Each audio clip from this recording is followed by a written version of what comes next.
50 mis 50-60 gram 10 litr suga. Bunu menen өскөн камыштарды жок кылууга болот дешет. Бүгүн биз мына ушул өскөн камыштарды өлтүрүүгө же өсүүсүн токтотууга аракет кылабыз. Жыйынтыгын сиздер менен бирге көрөбүз.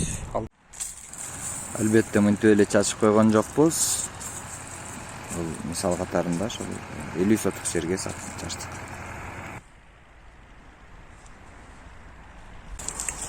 Мына туугандар өткөндө дары чачтык эле.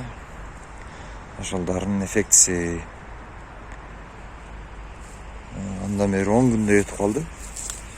Ошо чачканда камыш ушундай болчу, дагы деле ошончо турат. Бул камышты өлтүрбөйт экен, бирок өстүрбөй коет экен. Боюн токтотуп коет экен ошоңчо.